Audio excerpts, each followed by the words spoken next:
Mrs. Selli, being Vice President of AT&T, but also worked extensively with the Euro-American Chamber of Commerce here in Brussels.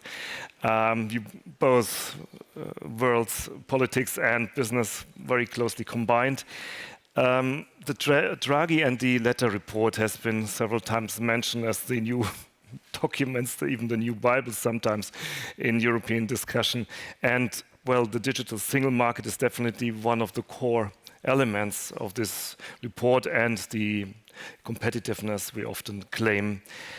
What would you see as a first step in overcoming this still very fragmented single market as a precondition and as the core idea of European Union? Yeah. So first of all, thank you very much to the Martin Center for organizing such an incredible event. It's very interesting, and thank you as well for having me here. I'm very delighted to participate in such an important debate. As regard to your question, as you know, of course, the Prime Minister Letta and Draghi reports provide an in-depth analysis of the competitiveness of the single market, as well as of the challenges that companies like us can face through the single market, and they come up with concrete suggestions. One of those is, for example, to deepen the integration of the single market by focusing on the key markets as such as the telecom, finance, and energy. And now, from our perspective, we certainly welcome, the Draghi and Letta report, because we think that there are clear political or policy guidance for politicians that they can follow and put in practice.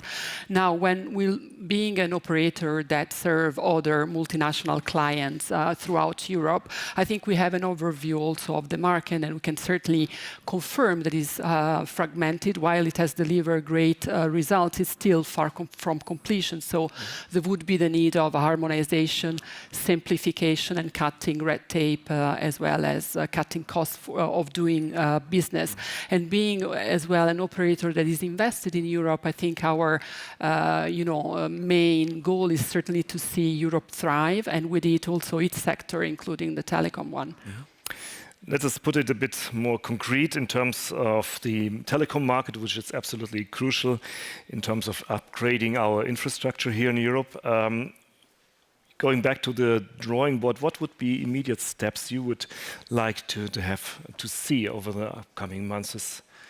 No, thank you. And I think it's an important question, and I can certainly start with the perspective of the broader sector to then maybe have a more specific view on what we do and what we see as hurdle. Certainly, if you want to create an healthy ecosystem and a healthy telecom market, I think some steps are certainly required. First and foremost, I think a lighter regulatory approach is needed. The sector is highly regulated, and so rethinking about regulation would be one of the elements I think needed to have the sector thrive. The second one certainly is also adopting pro-competitive and pro-growth policies, such as the spectrum, for example, which is an essential resource to provide services and to create networks that are needed for the future technologies. But the most urgent one, I would argue, that certainly is the harmonization and the creation of one single market and not having the feeling of operating in 27 different ones. And from our perspective, certainly we can see that even if there is willingness to have harmonized approach, it's sometimes difficult because member states, implement regulations in their own way. They might have different requirements for auditing procedure, for reporting procedure, and so far and so forth. And these add cost of doing business and then deter also the willingness to enter into certain markets when you have more red tape. So we think that with some little tweaks and adjustment, a great success can be achieved, or certainly great improvement. And the new administration, the new European Commission, certainly has an opportunity here to size it and then to deliver, as it has been referred also before by other colleagues. You mentioned already the radio spectrum. It sounds a bit technical, but physically speaking, it's the basis of all kind of communication. And we had seen this in the discussion on the 5G spectrum. Is the regulatory framework enough? Should we open that space, giving more access points to quite a wide range of topics? Yeah, no, services? I think, yeah, this is certainly, as I was saying, the lifeblood of our industry, right? And so in terms of spectrum, we have been seeing a surge in demand of spectrum-hungry application, both in the US, but I think in Europe is a similar case.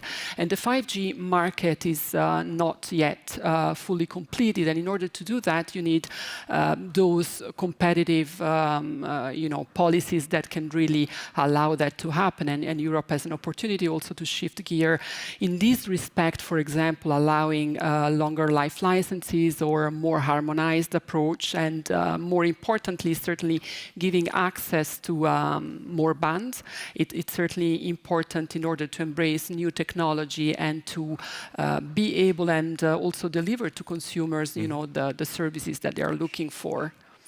Your company has been very vocal in supporting this open radio access network. I must admit, I had to look after what it is, but the idea behind is very easy. You have to have an open system which is interoperable and others can join in. And I think that is a way maybe Europe can promote this. And we had discussed this issue of liberty, of openness, of access very extensively.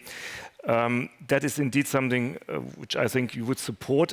Could you come up with some concrete proposal? What kind of services, for example, can citizens and clients expect of this new architecture? Yeah, so first of all, we have been, as you're saying, we have been talking for years about the benefits of an interoperable and certainly open wireless infrastructure. And this means that vendors and products can be integrated and talk to each other. And I think it's important, certainly for an operator, when you create your network, to know and understand whether those type of vendors can talk to each other before putting it on the network on a global scale. And those networks, I mean, there are examples of highly secured infrastructures, certainly, but those policies certainly create, competition, innovation, and can spur investment because you allow others to come into the network, right? And so we currently work with two important European vendors. One is Ericsson for the modernization of the radio access network, and then the other one is Nokia for the fiber equipment. So, and we are indeed part of the coalition that support this. Do you think this is a model beyond European Union? Others Absolutely. will join in? Yes, I mean, in the US, certainly this is a model where the government is also trying to support, and there are also trials in the field. But I think it can be implemented not only in Europe, but outside of it. Once you have the model, it's very difficult at the beginning because it demands a lot of investment. But then you're able certainly to embrace also future technology, and you're ready for the future once it's created and done. Well, we're opening the window to a fascinating future, I would say. Things we can continue to discuss. I'm very curious what your company will deliver and how it will participate. I would like to thank you very much for these very valuable insights. Before handing over to my dear colleagues who will lead us to the further steps of this event. Thank you very much. Thank you.